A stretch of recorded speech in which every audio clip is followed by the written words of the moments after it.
Thanks, guys. All right. We, as a community, need to be kind and create spaces where people feel welcomed and they belong.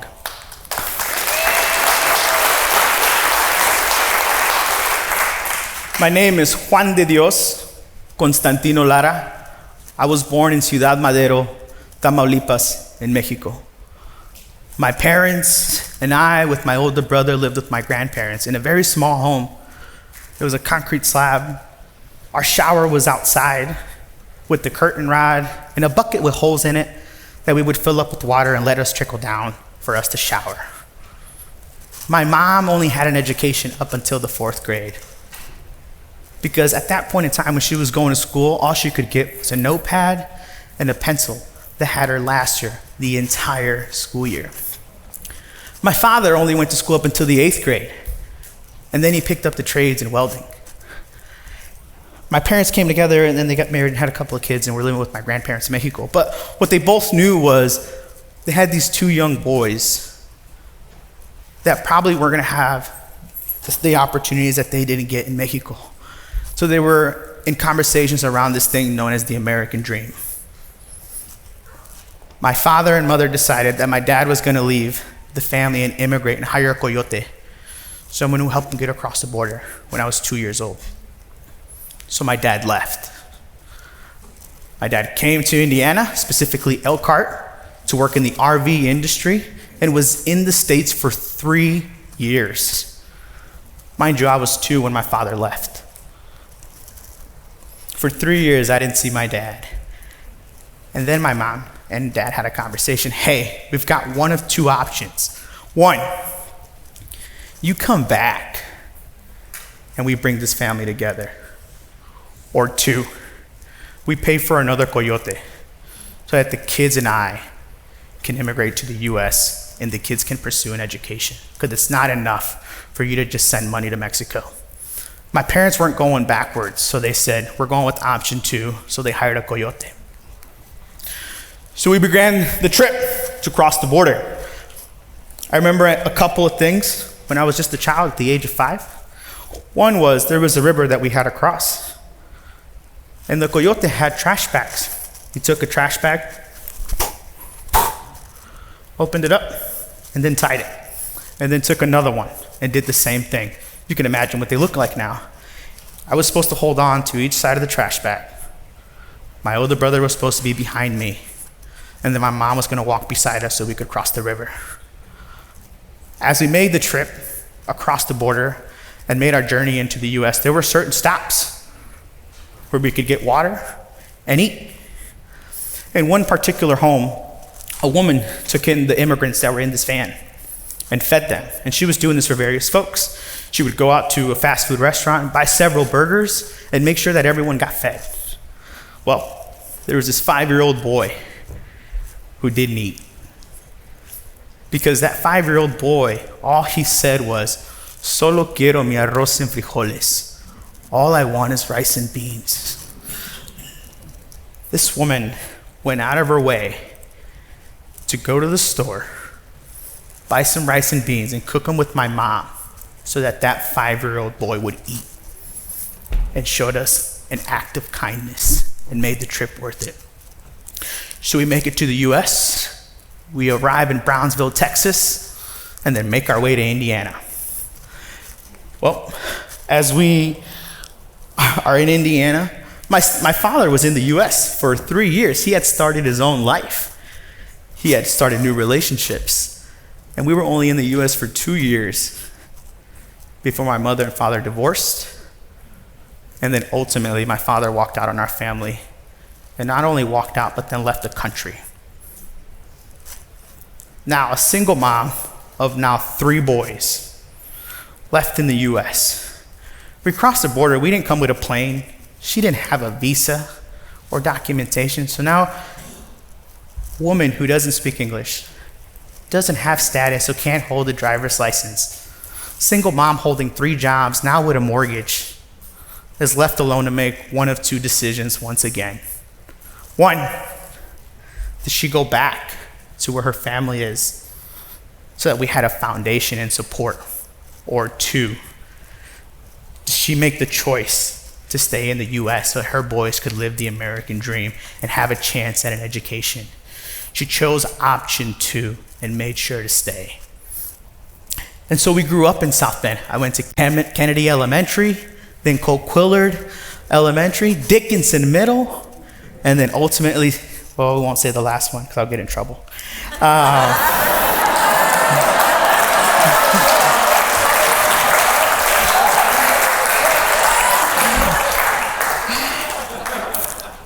And as we were told to do when you're in 7th and 8th grade in the state of Indiana, apply for 21st century scholarships. Make sure you get those 4 years of free college tuition in an 8-state university. So we did because they told us we should. My older brother and I are 3 years apart. I'm starting my freshman year. He's now in his senior year. He goes, applies to colleges, decides to go to IUSB. Right around 2009 was also around the same time where there was a House bill in the state of Indiana where as an undocumented immigrant, you were gonna get charged out-of-state tuition. So what was one of the most affordable universities in the state of Indiana almost tripled in tuition for him. I knew, because I was undocumented and I didn't have this thing known as a social security number, that I'd be next. Well, my brother didn't give up. Went to Ivy Tech and continued education. But I wanted to make sure to have a different opportunity. So as I'm going through high school and I'm applying for all these universities and I'm going through the whole rigmarole, my Spanish teacher pulls me aside and he goes, "Hey Juan, can I talk to you? How's the college application process going?" It's like, "Great, Joe, applying to Ball State, you, Indiana Wesleyan, I got in early. I think it's gonna be good." He goes, "Good, Juan. What kind of scholarships do you got?" It's like, well, I'm trying to figure that out. I couldn't apply for FAFSA. I couldn't get 21st century scholarships. Everything had to be a private scholarship. Not to mention, as an undocumented student with no social security number, I'd be charged out-of-state tuition. He goes, "Juan, you should really go across the field there and go talk to my friend Mike at Holy Cross College. They've got a scholarship, 4 years, for an undocumented student here in the area." I said, "Holy Cross, the school right there, they got like 500 students, smaller than our school." He goes, "You should go check them out." Okay, so I meet with Mike, I get the tour, I start going through the process. Come to find out, this wasn't public news. The whole world didn't know Holy Cross College had this scholarship known as the Juan Diego Scholarship for undocumented students in the area. It wasn't publicized. They didn't have to tell the world. They were just doing the right thing to welcome undocumented immigrants and give them an opportunity. As I'm going through the interview process, I'm in the final stage, there's a panel of folks. I'm scared out of my mind. I'm going through the interview, and at the end of the interview, I kid you not, I have no idea what possessed me to say this, but they were like, "Juan, if you get this scholarship, what are you gonna do for Holy Cross College?" Well, I sat there and said, "Well, tell you what, Brother Nick, you don't gotta give me the scholarship. Matter of fact, I don't want it. Because regardless of what you choose to do, I am going to go to this college because it is the only college that welcomed me as an individual and would give me an opportunity to get an education."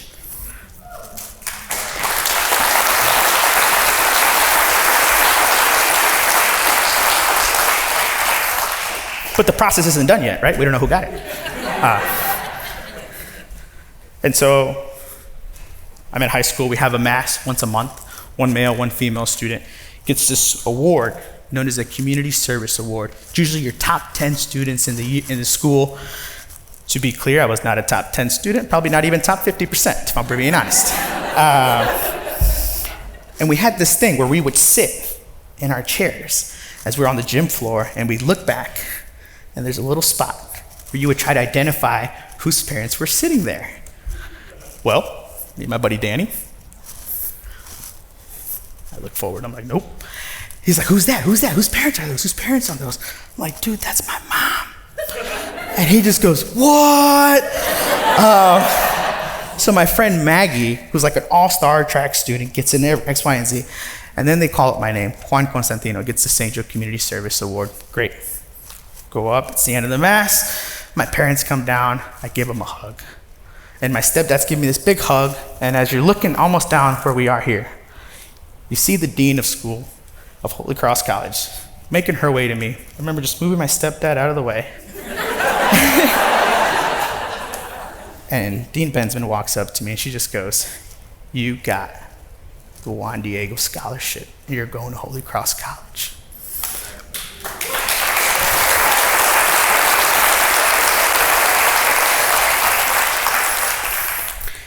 And so what that meant was also in 2012, the Obama administration put into effect a program known as Deferred Action for Childhood Arrivals. So all of a sudden, this undocumented student could get a license, an ID, something known as a social security number, and damn it, when I'm done with college, I can flex my degree.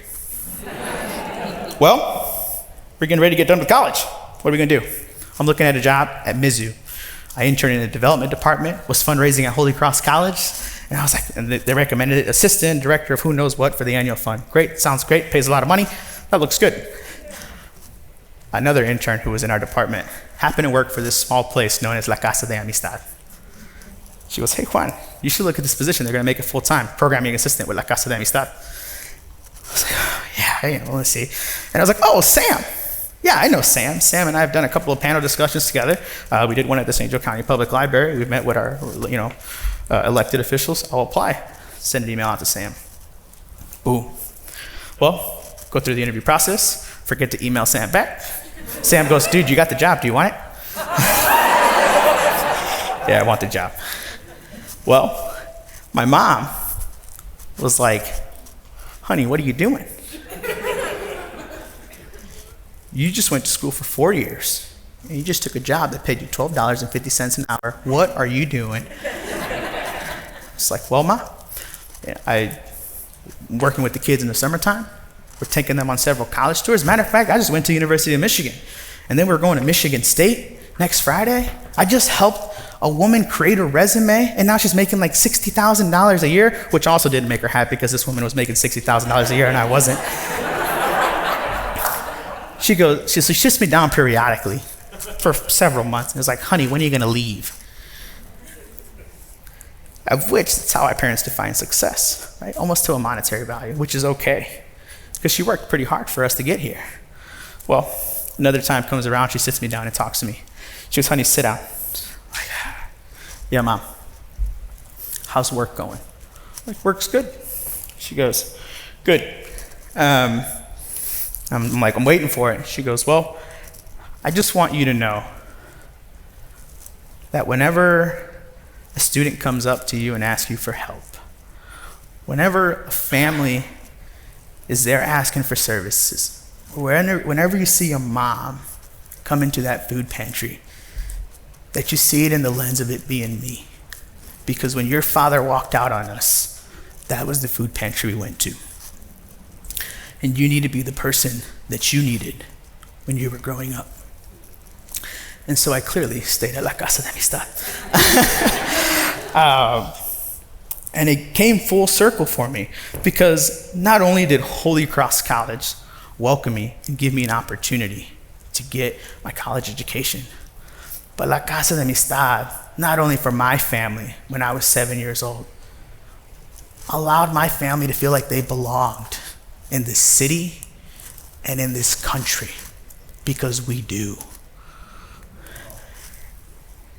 And whether it's a woman who, as we're crossing the border, makes me arroz and frijoles and shares an act of kindness, or a friend like the one that you see here who joins me at a steaming hot rally for families that belong together, that he showed up. Or whether it's community leaders like a Jesus Rivera, a Mayor Pete, a Sam, who work hard to put programs into effect, like the South Bend ID program, so people know that they're welcomed in the city and that this is their city and that they can get an ID card in the city of South Bend and now in 3 other cities. Or whether it's a moment like this, where all of you show up, either here or in a rally like the one we see up there, advocating and fighting for immigrant rights to let our community know that they belong here. We, as a community, need to be kind and create spaces where people feel like they are welcomed and belong, for our friends, for our families, for our neighbors, and for a family like mine. Thank you.